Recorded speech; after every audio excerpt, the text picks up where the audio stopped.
This episode is brought to you by Ursa Minor Outfitters. Folks, I'm absolutely in love with my loon mug. It's handmade, it's an absolute piece of art. Whether it's at the office or at the house, people keep asking to check it out. If you're not a loon fan, they also have other beautiful mugs for wildlife fans of moose, bears, and eagles. They specialize in products highlighting the outdoors and local pride through quality design by local artists. They've even started expanding into items beyond mugs, like apparel, dog accessories, and soon candles and more. They also try to partner and highlight other small businesses, and in some cases, forego profits in lieu of charitable giving to help their community, such as the dog rescue. So check them out, UrsaMinorOutfitters.com, and enter promo code HikesMikes10 at checkout to receive 10% off your order. And for our four-legged hiking partners, they also have a portable silicone dog bowl and also a sweet over-the-collar dog bandana. Go check them out, UrsaMinorOutfitters.com, and don't forget to enter promo code HikesMikes10 at checkout to receive 10% off your order.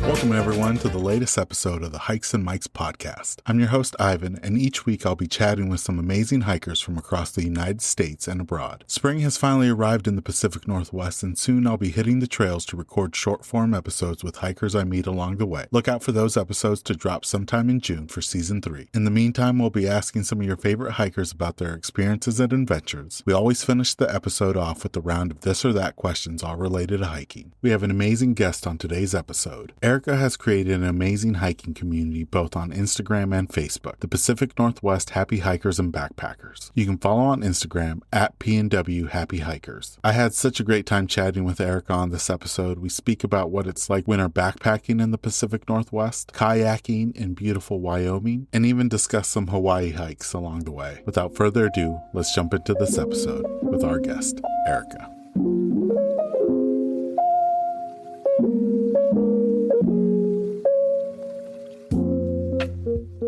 Welcome everyone to the latest episode of the Hikes and Mikes podcast. I'm here with Erica. Thank you, Erica, for joining us today on the podcast. For listeners that haven't had a chance to follow on social media, can you share a little bit about yourself and how you got started hiking? So I grew up in Washington, kind of bounced back and forth a bit actually between Washington and New Mexico. Growing up, my parents were always pretty outdoorsy, and we spent most weekends doing something outside, camping, hiking, backpacking. My dad used to work at a facility that was near a really beautiful outdoor ice skating rink, and those are kind of really fond memories of growing up, just being outside, ice skating and enjoying winter in New Mexico. I grew up a little bit on my own, and I stopped the outdoorsy life for a while I was going to school and living life and doing other things. And then I fell back into it about 10 years ago. I was living in Washington State and started day hiking every weekend with my son and my partner,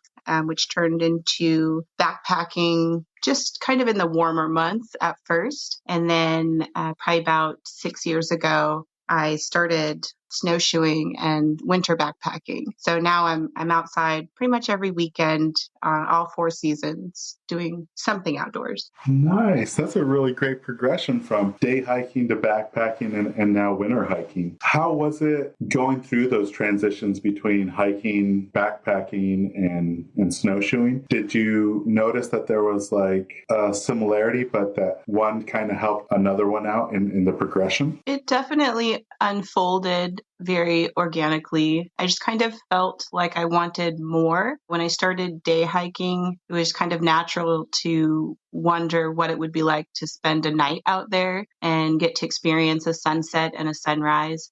I'm an early hiker, so I love starting in the dark and getting a sunrise in a day hike. But you know, if you're one or the other, whether you like sunsets or sunrises, it's kind of just a curiosity to wonder what it's like to experience what you're not seeing. So that's kind of what started the backpacking situation for me. I just wanted to see different times of the day. That kind of rolled into wanting to see the different seasons and seeing those different times of day and the different seasons. So it kind of rolled out very pleasantly and organically, I would say.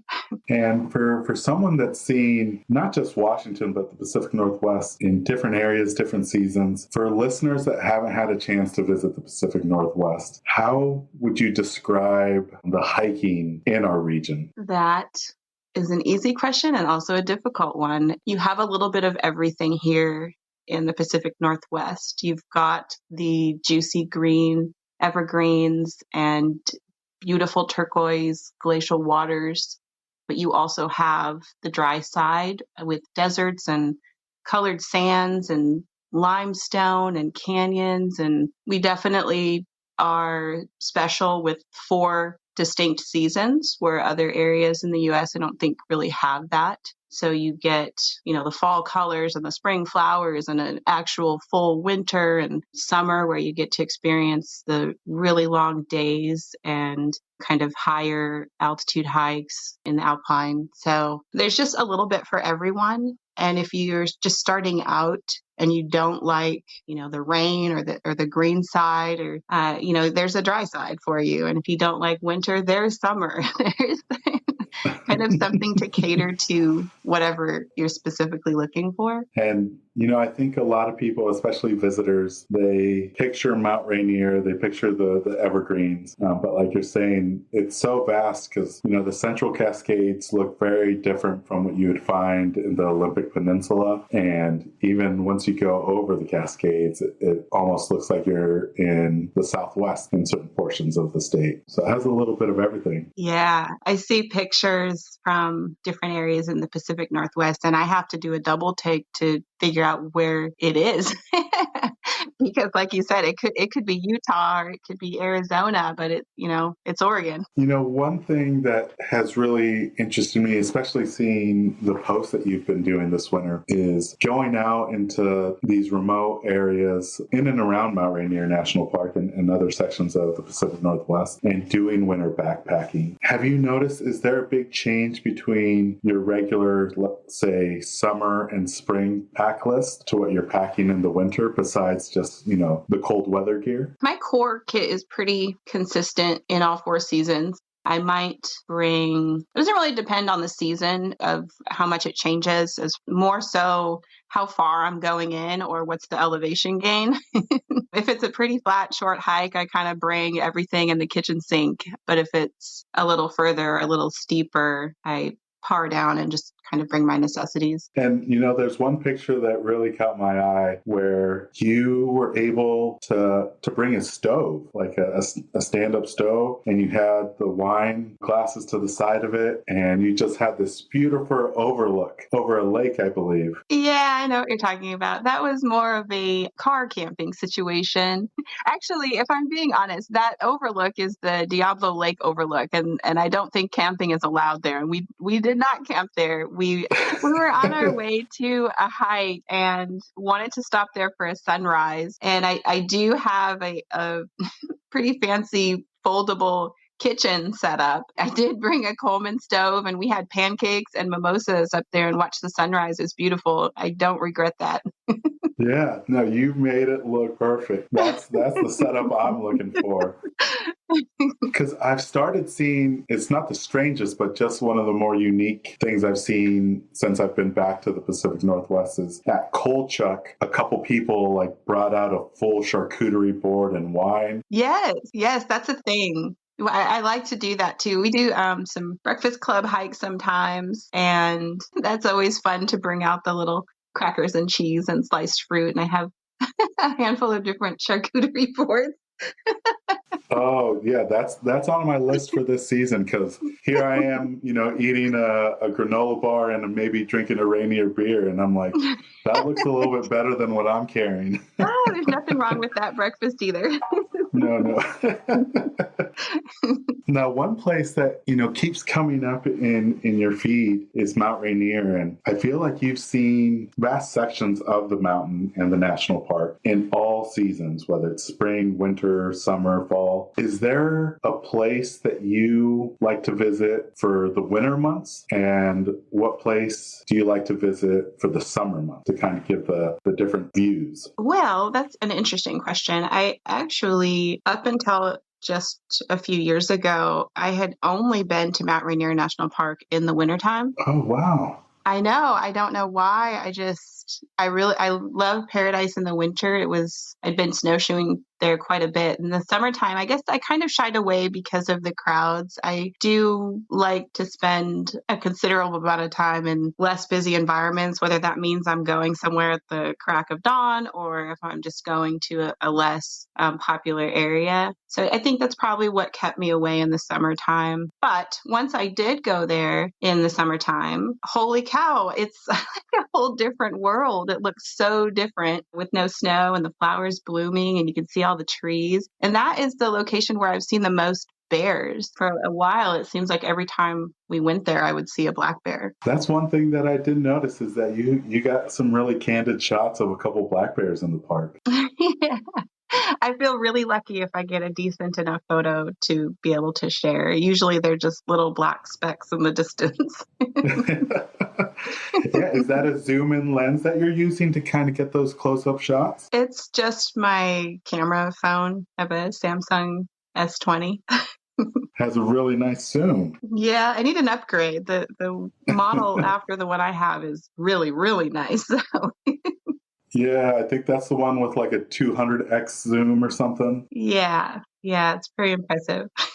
Now, Erica, you've had a chance to visit all three of Washington's national parks, right? I have, yep. If you're only able to visit one park per season, which park are you visiting in what season? I would have to start with North Cascades National Park, and I would go there in the summertime. I think the snow kind of lingers up there well into the summertime, so access is definitely difficult in the wintertime and even the springtime.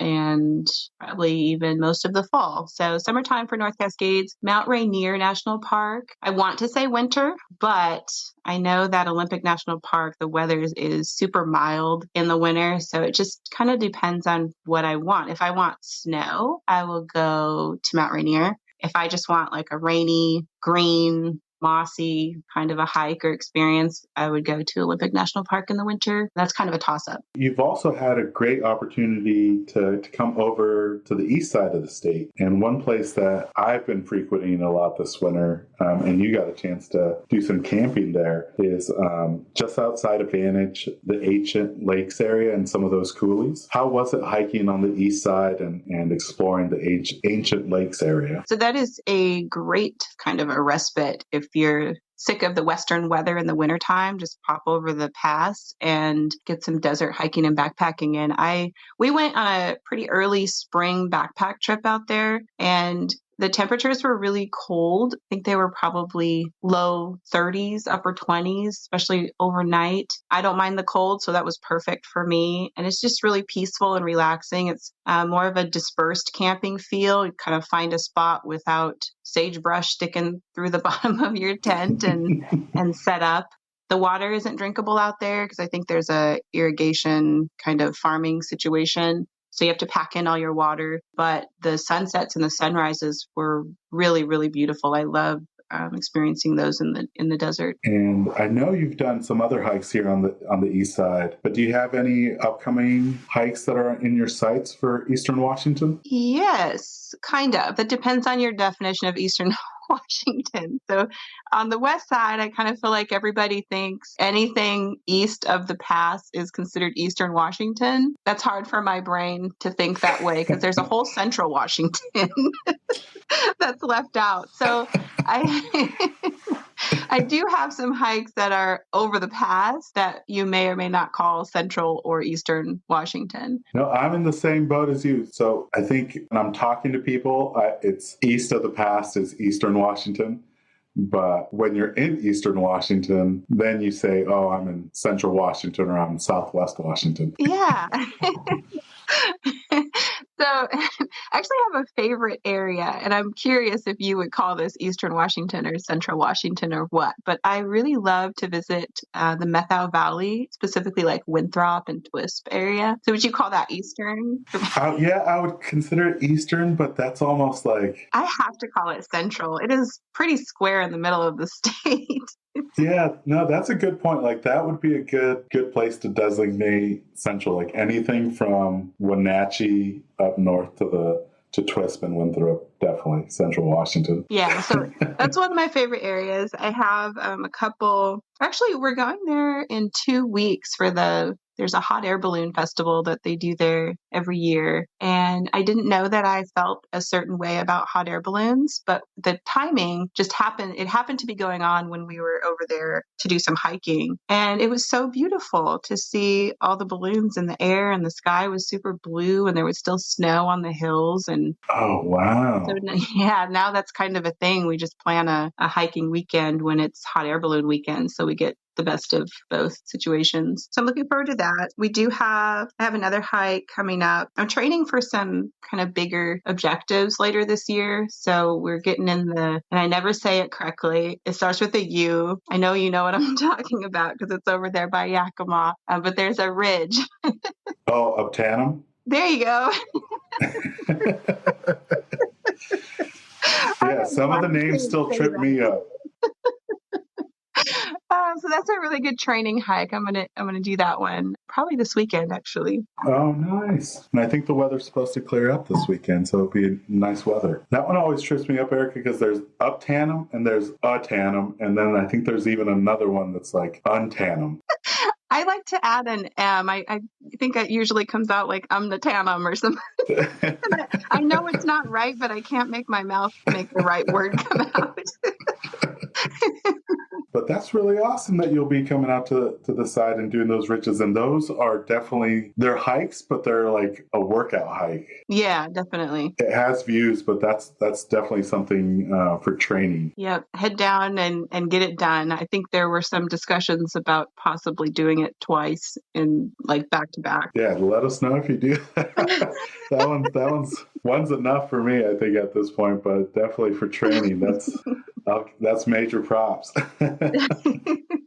Now, outside of the Pacific Northwest, you've also, you said that you grew up in the Southwest in New Mexico, but you've also done some hiking in Wyoming, and that trip just looked amazing. Some of the sites that you were able to see and kayaking that you were able to do. How was that trip, and is there any memorable moments that you could share with us from that trip? Sure. Wyoming was never really on my radar to visit until we had a timeshare pop up there and thought, let's go see what Wyoming's about.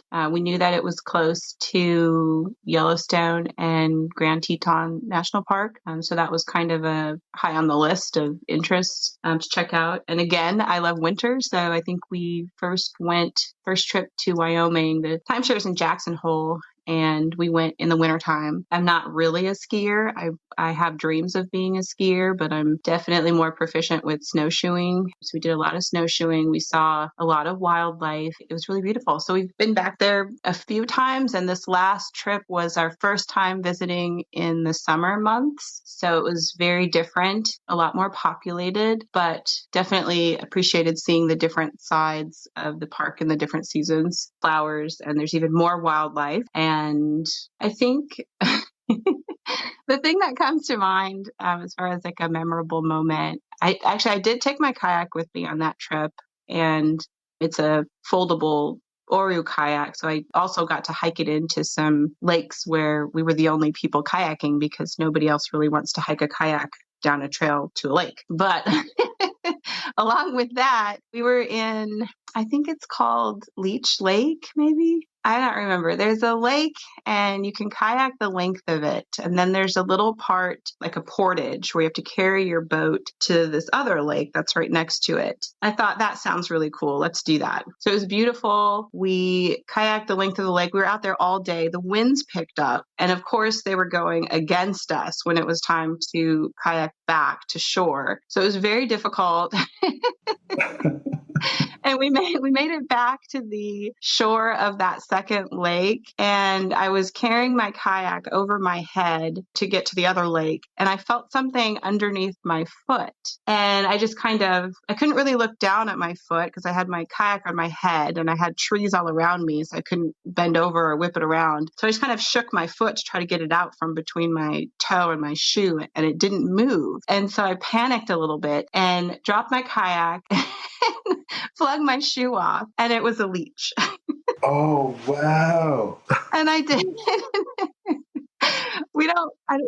I've never seen a leech in Washington in all the lakes and rivers and water that I've been in. So it's not something that's on the top of my head as like a possibility of that happening. Luckily, I just kind of skated by and it had bit onto I had one of those like foam Tevas on, and it was stuck onto my shoe and not on my foot. So that was good. But I will never forget the leech in the lake in Wyoming. And now I am super hyper aware that that is a possibility.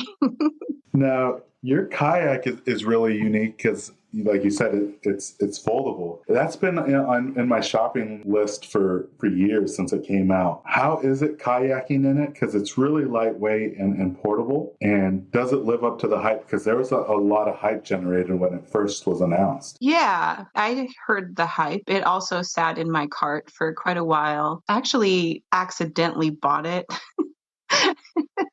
I just wanted to see how much it would be if I, had the boat and the paddle and all the things that I wanted to purchase. I put them in my cart and I was just kind of checking out, all right, how much would this be if I did buy it? And I think I clicked through too many buttons and I got a congratulations on your purchase email.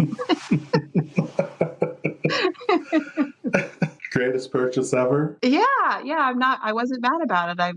Okay. I got a kayak. It's going to be here in a few days. I really love my Oru. I didn't know if I'd love it. Honestly, there's kind of mixed reviews about it. Some people love them and some people hate them. I've had a fabulous experience with mine. I love being able to stick it inside the car and not have to worry about another rack situation on the top. I loved that I could take it on that road trip and it was, safe inside the car and easily transportable if it was in our room or wherever we were, and that I can hike it to lakes that aren't too far away. I have the Bay ST model and I think it is 26 pounds. So not too heavy, not too light either though. And it takes me probably on a casual day, like 10 to 15 minutes to set up and probably 5 to 10 minutes to break down. Oh, that's not bad at all. No.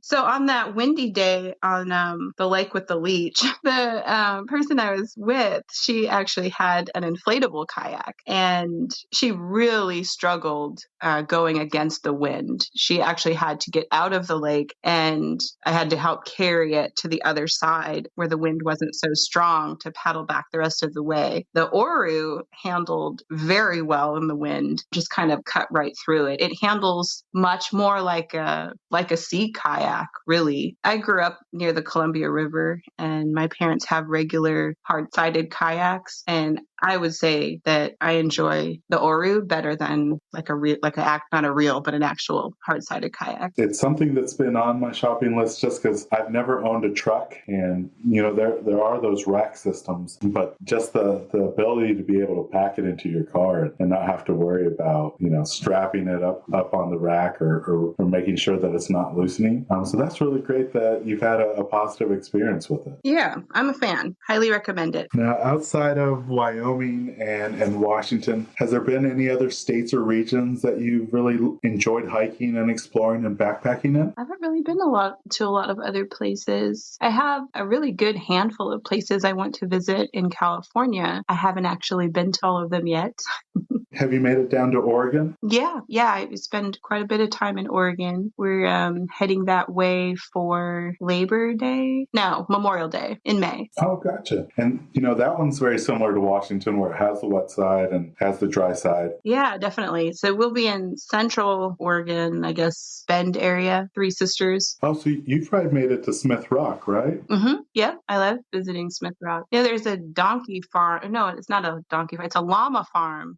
Oh, Oh, I'll have to add that to the list next time. Add it to the list of the fun things that you drive by on road trips. You have created such a wonderful community on social media through the PNW Happy Hikers and Backpackers group. For listeners that haven't had a chance to join the group or follow on social media, can you share a little bit of history about the group and maybe some of the amazing trips you've been able to do in the last year?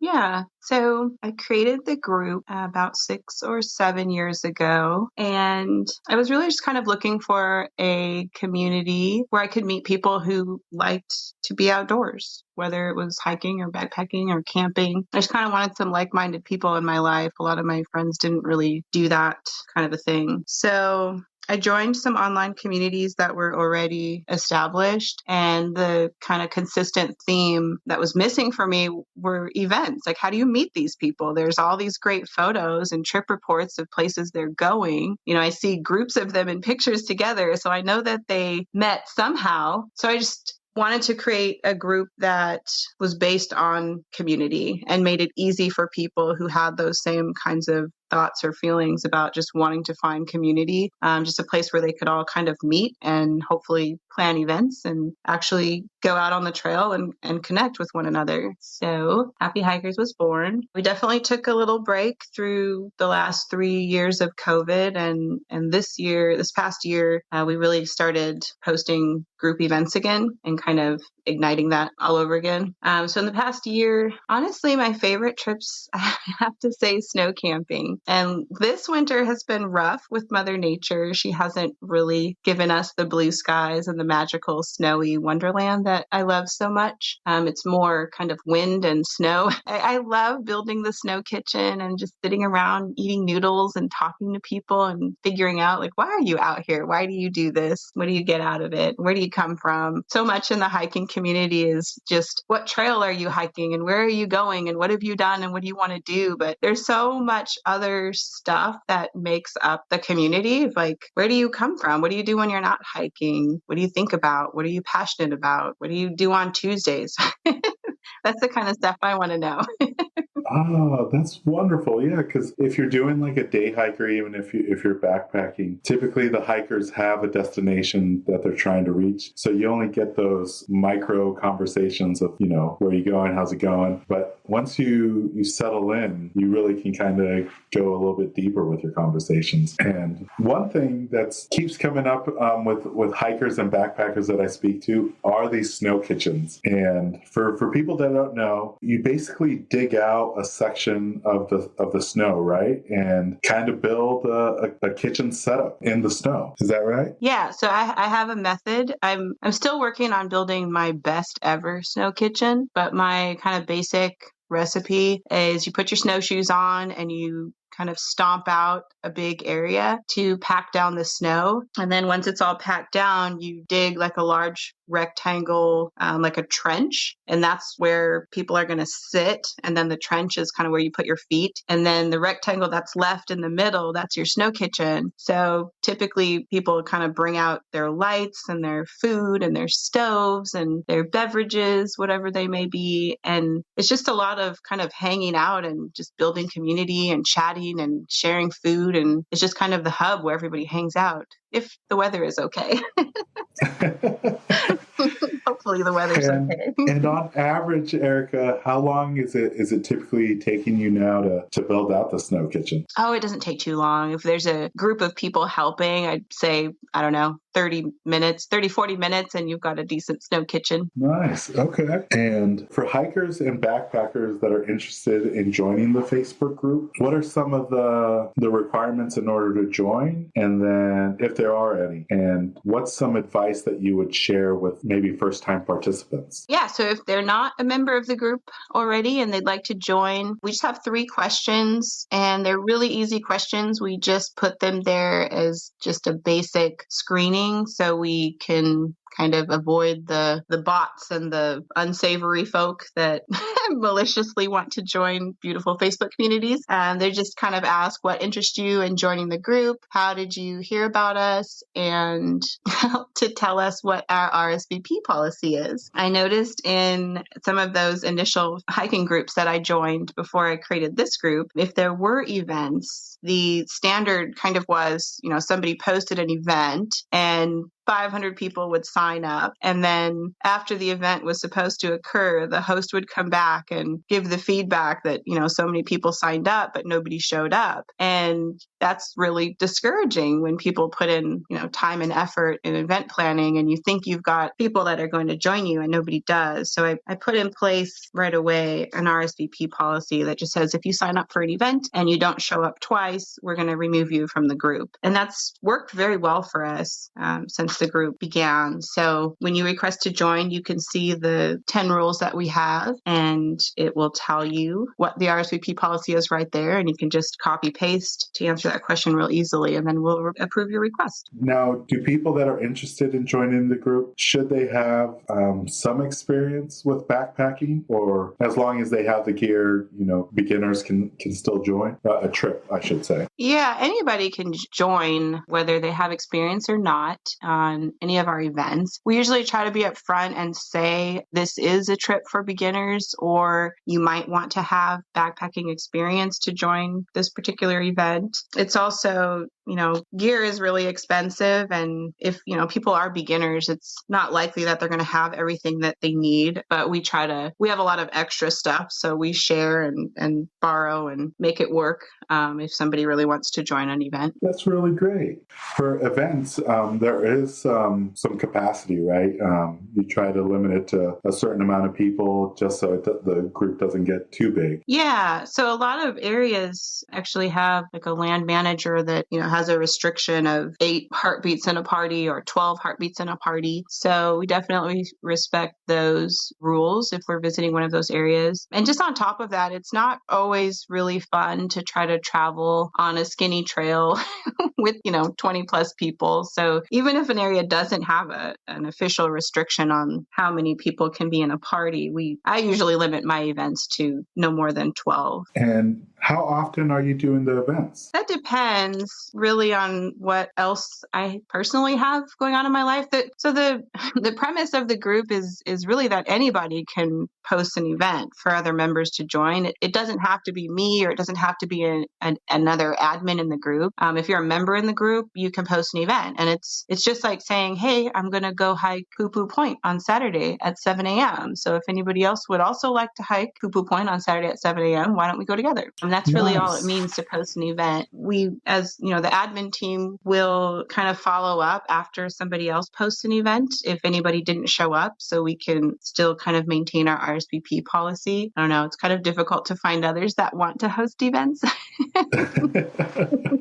Oh, props to you, Erica, because some of the events that you have hosted are spectacular, especially the winter ones where on the good days that you've gotten some really good weather, just having those trees like fully covered with snow is something else. It's my favorite. It's hard to plan a winter camping event so far in advance. Obviously, you don't know what the forecast is going to do. So when it lines up perfectly and Mother Nature is our best friend, it's really a magical experience. And that's what we're going for every single time. But even if the weather isn't perfect, like I said, it just becomes more about the connections and just kind of camp and testing out gear, or, exchanging information, or, just connecting with the group. And how big has the group been able to grow in the last 7 years?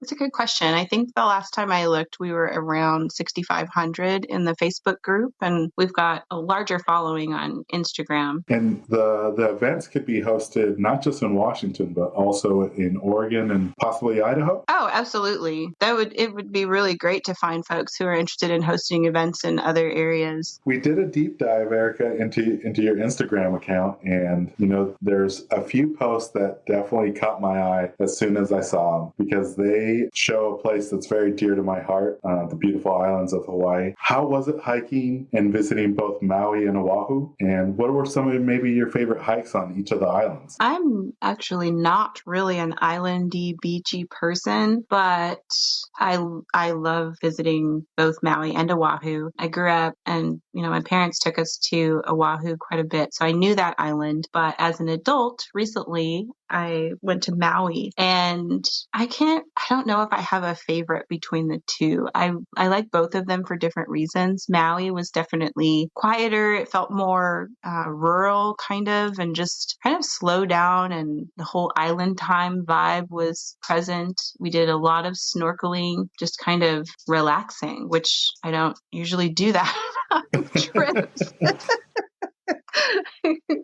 No, the islands definitely help you slow down time. Yeah, it was really nice. The snorkeling, that's probably most of what I did there was just snorkel. You go to Snorkel Bob's and rent the gear for 10 days or whatever it is, and anywhere you stop along the road. I do have a funny story snorkeling. It's the only time this has happened. I didn't see it while it was happening, but we were snorkeling off Waikiki, and we came across a turtle, and it was just kind of gliding, and it went away. But once I looked at the footage at the house, the turtle pooped on me. What? Yeah, you see it cruising like in front of me, and then you just see like this dust cloud of particles. And I'm like, oh my gosh. I haven't posted it yet on Instagram. One of these days I will. But I was like, that turtle just pooped on me. But I couldn't see it like happening in real life because, it wasn't crystal clear. So there was just, a lot of other particles. But like in the video, it's very distinctive that it pooped on me. Well, maybe it's like the bird theory that you'll get, 10 years of good luck or something. Oh, I hope so, yeah. I don't think I had that happen while we were there, but we did see a lot of turtles, and those are very large turtles. Yeah. Now, two places that you were able to visit, and I always like to ask people that visit the islands these two questions, is you got a chance to see Haleakala National Park, and you captured the moodiness of it perfectly in the picture that you posted, but were you prepared for the cold? So I have been to Maui twice. The first time I went, I was not prepared for how cold it was at all. I had nothing. This last time, I brought my puffy with me. I knew what I was getting myself into. But also interesting, this last time, I was really affected by the altitude, where I don't think I was the first time I visited. So that was interesting. Interesting. Yeah. It's, when you visit Hawaii, you don't really think that you'll need a sweater or jacket, but yeah, Haleakala, especially if you're catching sunset or even sunrise, it is pretty dang cold. It's like it bites. It's so cold. Yeah. Yes, I was not expecting that. But how fun is that to be, 80 plus degrees humid, on the beach, and then you drive up there and it's just frigid. Yeah.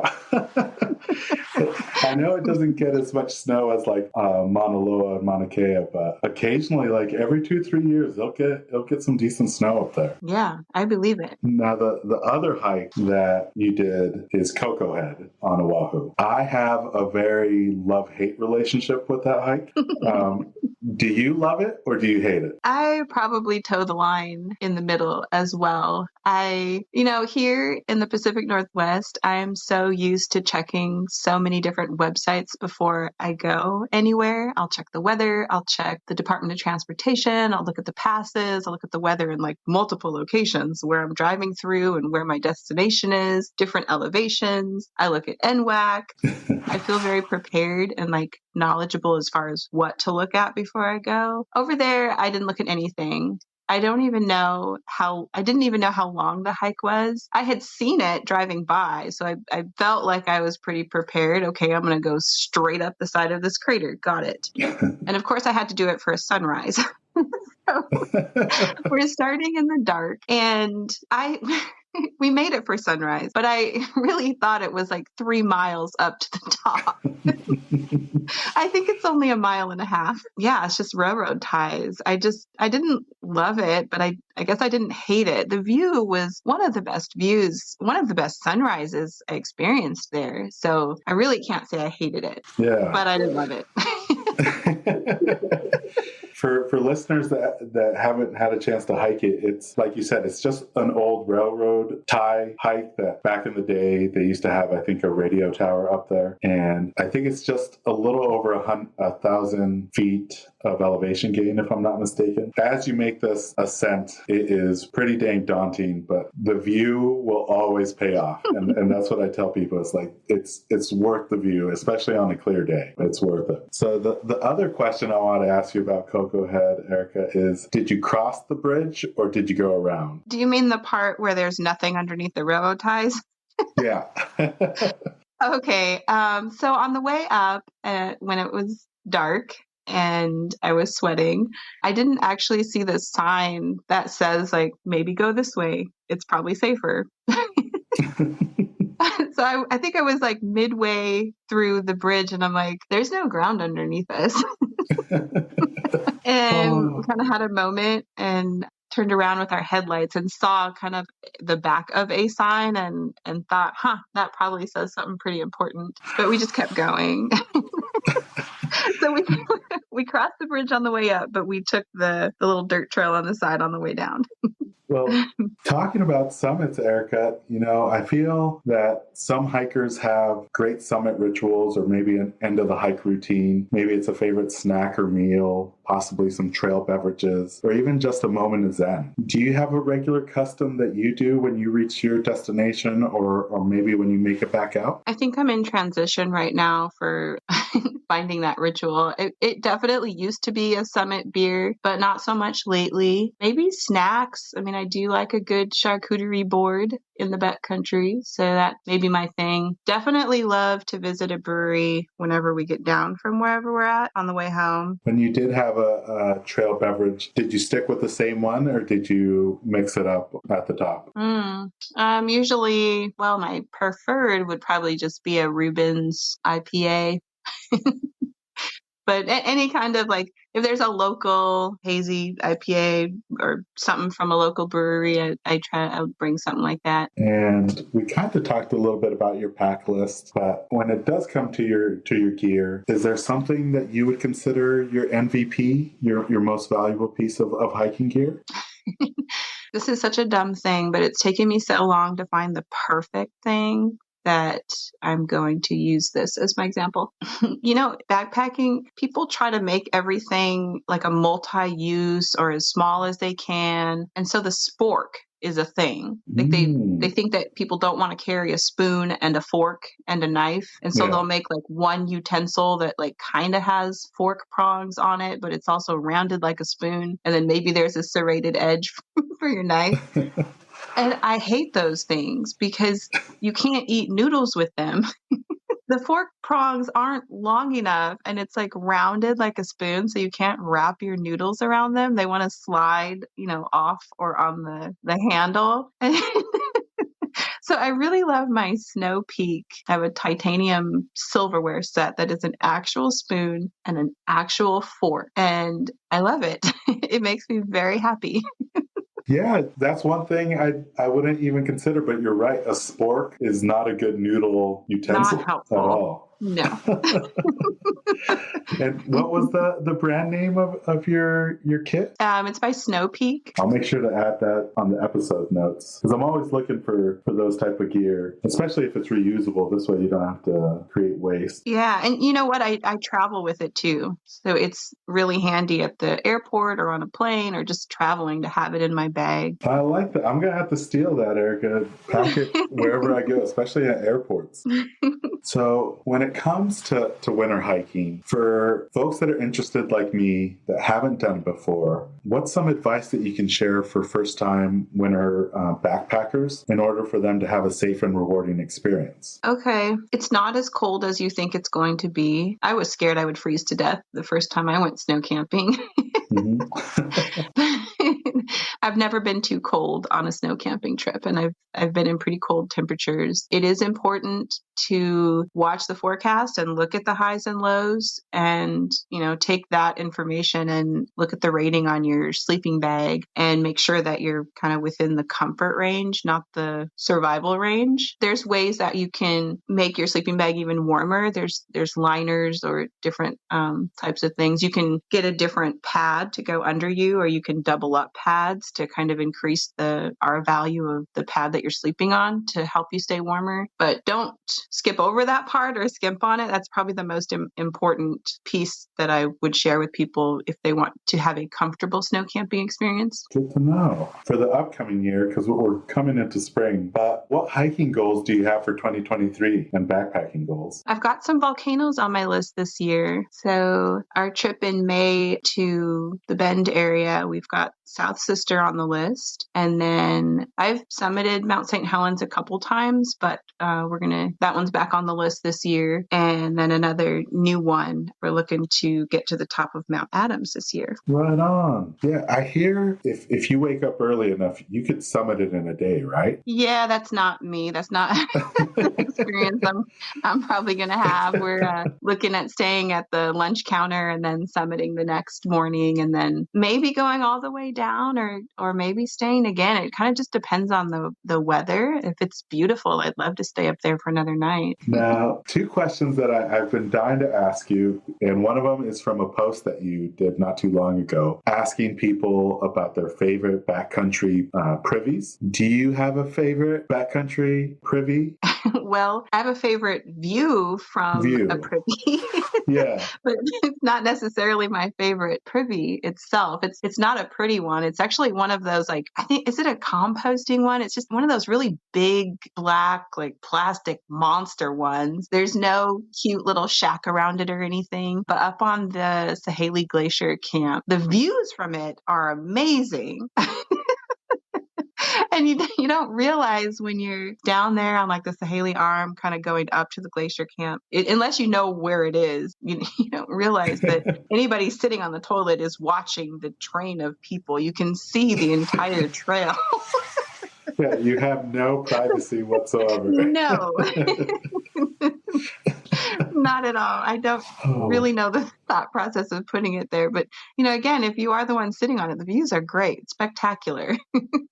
For me, I think that one has the best view. A decade ago, I would say the one at Kolchak had a really great view, and it was kind of tucked behind the tree line, so you did have a little bit of privacy. Oh, okay. But when I came back to Washington State, and all the little saplings that were around the toilet have now grown, so you don't have the killer view anymore. So definitely North Cascades has the best view. Not the privacy, but the best view.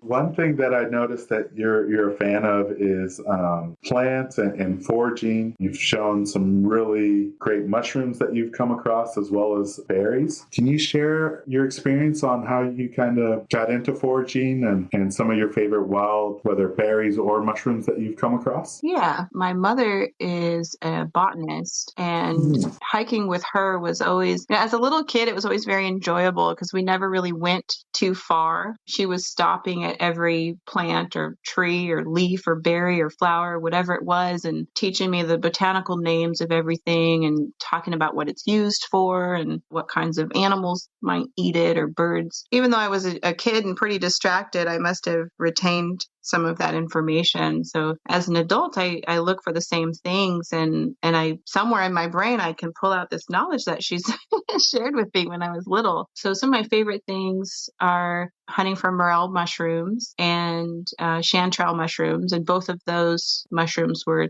things that I foraged for as a child with my mom. And I like elderberries just because, well, I guess one of the reasons is the same as the mushrooms. They're so expensive when you buy them in the the store. And they're also, I don't know what they do to them, but there's, some commercial picker that picks them and processes them and maybe cleans them. And then they have to find someone to sell them to. And then that, store, that entity has to put them out. And there's days or maybe even weeks in between the moment they're picked until the moment somebody might buy them. So there's just so much flavor and life that has been lost. And then on top of that, the price. So being able to find those things in the wild and just immediately take them home and prepare them and eat them or feed people or dry them and save them for backpacking trips, it just feels really, really kind of special. And also personally, it just kind of brings me a little bit of like my childhood.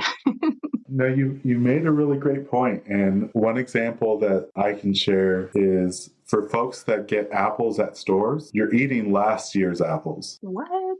Yeah. So here in Central Washington, especially where I live, we're just surrounded by orchard fields. Mm-hmm. And for the most part, they pick them and then they put them in cold storage. And those can sometimes take a full year to get processed and actually out to the shelves. Wow. So unless it's organic, very rarely, and even organic, I think they still cold storage. But for the most part, it's last harvest apples is what you're eating. So similar to the mushrooms, you just don't know the steps that got to the store shelf, and is it that fresh compared to going out and picking one yourself. And you also had a really great tip that I would have never thought. You have to clean and process wild mushrooms, because if you cook them right away, they get a little slimy, right? Well, that depends. There's a method to cooking them. So the processing for me, well, it depends on what type of mushroom. So chanterelles don't really require a lot of processing other than just kind of chopping them into the size you need them chopped into, but they're pretty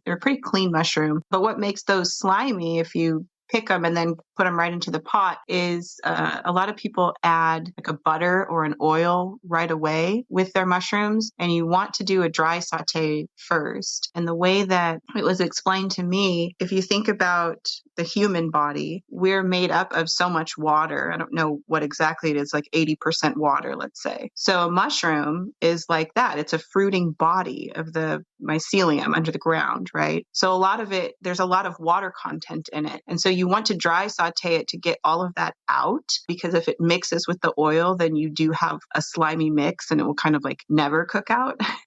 So dry saute, get all the water out, then add your oil or butter. And I like to kind of toss them around in like a medium heat until the edges are just kind of getting a little bit crispy or a little bit darker. That's like the perfectly cooked mushroom for me.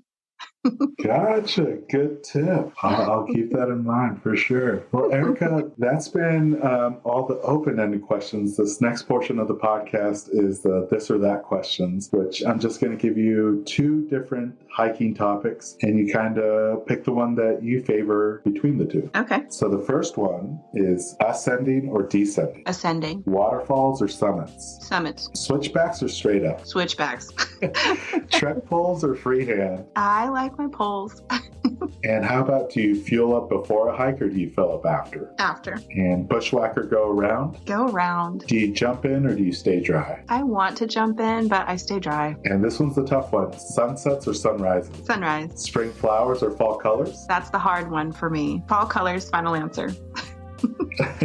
And do you tag a hike or do you not tag a hike? Tag the hike. Thank you so much, Erica. Really been a great time speaking with you. For listeners that want to follow PNW Happy Hikers and Backpackers, where's everywhere that they can find the group online? So we have an Instagram page that's just PNW Happy Hikers. We have our Facebook group. That's where all of the events are posted and planned, and that's where you can post events if you want to. And that group is called PNW Happy Hikers and Backpackers. And then there's also a page on Facebook with the same name, PNW Happy Hikers and Backpackers, and you can follow along there. It's been really great chatting with you, Erica. I appreciate you coming on the podcast and sharing your hiking experiences and backpacking experiences. Yeah, it has been great. Thank you so much for the invite and for the chat. I've enjoyed it. Thank you once again to Erica for joining us on this episode of the Hikes and Mikes podcast. Be sure to follow the Pacific Northwest Happy Hikers and Backpackers on both Instagram and Facebook to keep up with their latest hiking events. For links, visit the episode notes to follow them on social media.